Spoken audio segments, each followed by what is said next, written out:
¿Cómo están? Bienvenidos a una entrega más de Libros Lectores y sus lectores. Esta tarde tenemos a una invitada muy especial, a mi amiga Dayani. ¿Cómo estás? Bienvenida. Muy bien, muchas gracias por la invitación. Aquí estamos para lo que se ofrezca. Sí, ¿verdad?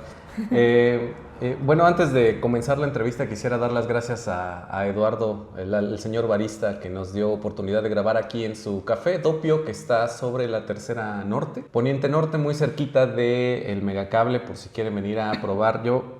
Mi preferido para pedir aquí es el Flat White, así es que pues aquí los esperamos.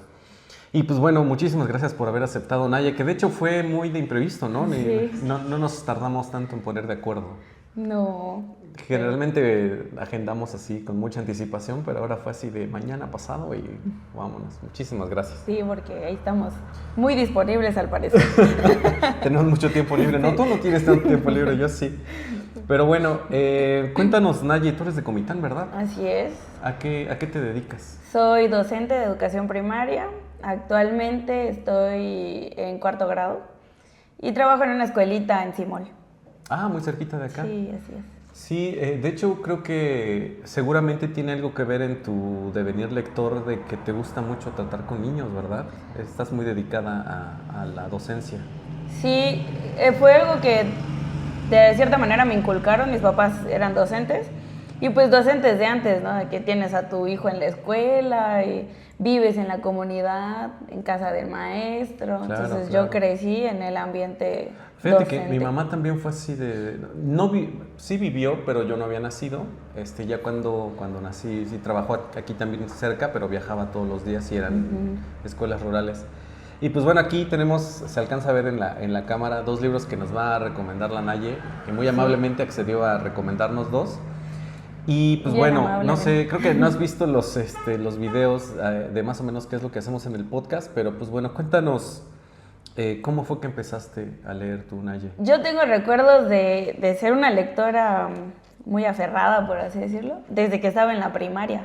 Ok. Porque mi papá era el director de la primaria y en la dirección habían varios libros, así, cuentos infantiles, obviamente, los clásicos y otros no tan clásicos. Y yo me iba a los recesos, ahí jalaba un libro y me ponía a leerlo y tenía mi libro favorito, obviamente, que lo releí quién sabe cuántas veces. Y a partir de ahí, mi papá también era lector y mi abuelo de parte de mi papá, que en vacaciones los íbamos a visitar porque él es de Mérida y él siempre estaba acostumbrado a leer el periódico. Entonces, yo siempre estuve como que viendo gente leer y de ahí me ha de haber nacido O sea, fue el gusto. como por... Bueno, le llaman en la etapa infantil de imitación, ¿no? Que ves a alguien leer y entonces a ti también te dan ganas de leer. Sí. De hecho, quiero platicarles que cuando yo conocí a Dayani fue en una reunión de moteros, yo sin ser moteros de motocicletas, vale la pena No hacer de la mota, aclaración.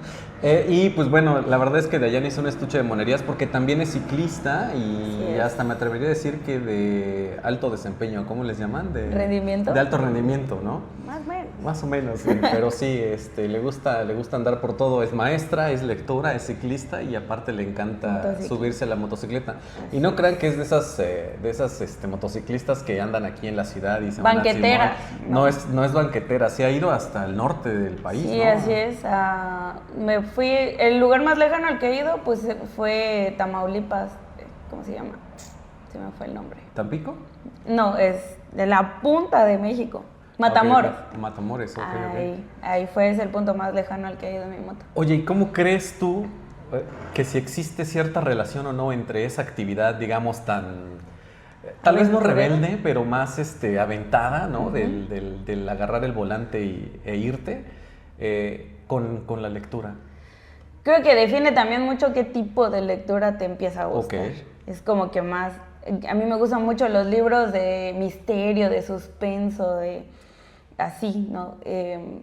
Es increíble que yo no haya leído un libro sobre motociclismo. Ok. Igual y podrías escribir uno, ¿no? Sí, eso sería ideal. De verdad que sí. Sí, Pero también podría ser que de repente estés, no sé, llegando a la Ciudad de México o a Monterrey o qué sé yo y estés leyendo, no sé, Orgullo y Prejuicio o ciencia ficción o otro tipo de lecturas que tal vez no asimilarías con una persona que se dedica al motociclismo. Sí, y también ocurre, ¿no? Que estás yo toda ruda, enchalecada, botas y todo, y leyendo La Tregua, por ejemplo. Sí, claro. que hace poco recomendamos La Tregua, por cierto. Este libro yo ni siquiera sabía que existía. Había leído a Benedetti, pero una alumna me regaló el libro y me gustó. Además, una lectura muy ligera. Sí, estaba bonito. Bueno, a mí me rompe el corazón. Pero sí. Yo lo defino como un libro muy melancólico, ¿no? Porque empieza melancólica, parece ser que va como en un camino y por boom, fin. y boom, otra vez el choque de realidad, ¿no? Pero bueno, y entonces, ¿cómo definirías tu género favorito, tus autores favoritos en este devenir? Bueno, podríamos empezar, por ejemplo, ¿cómo es que era que elegías a tus lecturas o tus libros siendo niña, por ejemplo, en la primaria? Porque ¿qué leías en la primaria? Eran cuentos, tal cual, te digo, libros del rincón que había en la escuela. Esos eran mis cuentos. De la biblioteca escolar de tu De la papá, biblioteca escolar. Y era como que la portada estaba así bonita. ¿Te acuerdas bonita. de alguno de ellos? Es que nunca voy a olvidar ese, te digo, ese era mi favorito, sigue siendo mi favorito, se llama El Rey Mocho. Ok.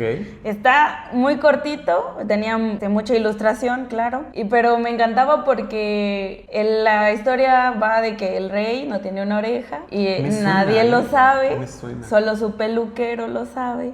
Ah, claro. Sí. Y muere el peluquero. Entonces el nuevo peluquero, en el momento de que se da cuenta, se sorprende muchísimo, pero si lo cuenta, lo van a matar. Entonces va a una colina, abre un hoyo y ahí grita que el rey es mocho, no tiene oreja, por eso usa peluca vieja. Sí. Así era la frase. Alguna vez lo habré leído, seguramente. Sí, y pues tapa el hoyo y todo. Y en ese lugar siembran carrizos y hacen flautas. Entonces todas las flautas cantan la melodía, el rey es mocho, no tiene oreja, por eso tiene peluca vieja. Y ese fragmento o ese cancioncita yo le puse ritmo incluso, o sea, yo la cantaba, cuando la leía cantaba ese pedacito, pues de lo que me salió de la imaginación, así, como sí, me lo imaginaba, la cantaba. Es como de esas historias de Paco el Chato o el Cucú cantaba la rana, ¿no? Que venían también en los libros de texto, como que se me imagina que es algo así, ese cuento. Ese venía en los libros del Rincón. Era muy cortito y estaba muy bonito, yo lo leía ¿Todavía mucho. existen los libros del Rincón? Sí, todavía. Bueno, ya no te los mandan como tal y últimamente van cambiando los títulos, pero sí, hay bibliotecas o escuelas que conservan muy bien sus bibliotecas y todavía puedes encontrar unas joyas ahí, como Margot de Toño Malpica. ¿Lo has leído alguna vez? No lo he leído. Es un libro fantástico y ese está en los libros del Rincón y no lo consigues en las librerías. Ah, ok. Sí, te cuesta mucho encontrarlo. Descatalogados. De hecho, si estamos hablando de nuestra generación, son libros de por lo menos un poquito más de 30 años, ¿no? Ah, sí. Un poquito más de 30 años. Bueno, al menos claro. sí de unos 25 a 30 años que llegaron o que ya estaban en la biblioteca de la escuela y que probablemente ahí sigan. Sí, algunos sí. Pero bueno, muchos se conservan porque lamentablemente no tenemos, o los niños no tienen esa afición a la lectura. Porque si no, se hacen un desastre. Claro. ¿Y después cómo fue que seguiste? ¿Los libros que tenías en tu casa, que tenía tu papá? Sí, mi papá tenía muchos libros de Reader's Digest. Claro. Y en esos venía las revistitas que eran muy chiquititas el libro. Entonces, La típica revista del baño, ¿no? Esa. Y tenían fragmentos que eran como de chistes. Entonces yo leía esos fragmentitos y de repente me encontraba un artículo interesante y ya me ponía pues a leer. Y luego en los paquetes la revista sacaban Remedio Infalible era, ¿no? ese. Sí. Y salían como ediciones especiales de pasta dura y con más información, de desastres naturales, por ejemplo, las verdades de la historia y todo eso. Y esas eran como que interesantes. Y descubres mucha información de la que no tienes acceso en la primaria, por ejemplo. Sí, me acuerdo que el Reader's Digest también tenía enciclopedias, ¿no? Sí. Que las comprabas, porque para quienes no saben, que no son de nuestra generación, que son más millennial que nosotros, esa revista era por suscripción mensual y entonces yo me acuerdo que ibas a pagar al correo, creo, una cosa así, y te llegaba, aunque con el correo de Comitán siempre llegaban súper desfasadas, pero sí ya después las llegué a ver en algún supermercado aquí en Comitán, que las llegaban a vender, todavía se imprimía. Y con el mismo formatito Sí, los chiquititos, super, sí. super mini, bien Delgaditas. transportable. Sí, sí, sí, claro. La risa, remedio infalible y sus inolvidables secciones, que ahorita ya no me acuerdo. Entonces sí, no son tan inolvidables. Pero sí eran muy buenas lecturas, me acuerdo. Claro, claro. Ok, y después de las revistas y de los libros de selecciones.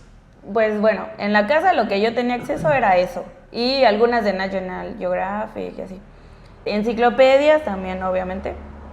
Y los libros del rincón, esos. Cuando entro a la secundaria, empiezan ya los maestros a dejarte ciertos libros que leer. Y es donde leí Clemencia, de Ignacio Manuel Altamirano.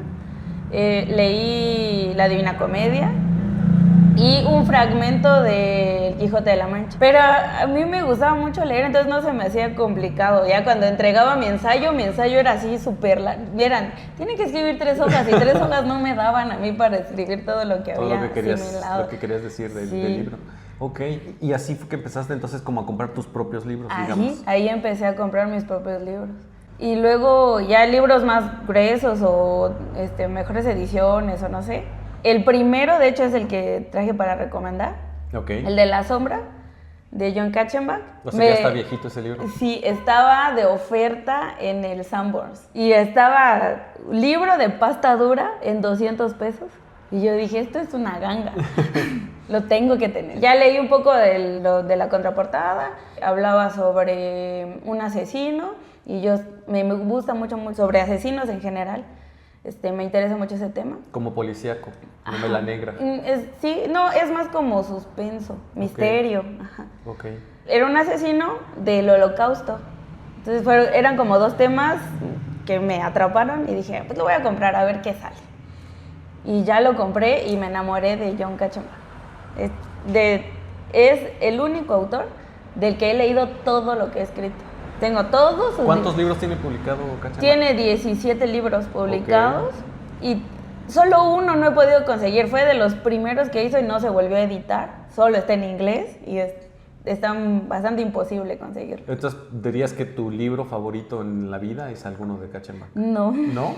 ¿Cuál sería tu libro favorito? Es que esto sí está muy difícil. ¿Verdad que es muy difícil sí, definirlo? muy difícil. Yo creo que depende de por dónde vayas. Sí. Bueno, yo no he leído 100 años, entonces puede ser que mi comentario esté un poquito fuera de... Pero me limito porque digo, es que ya tengo muchos, tengo que terminarlos.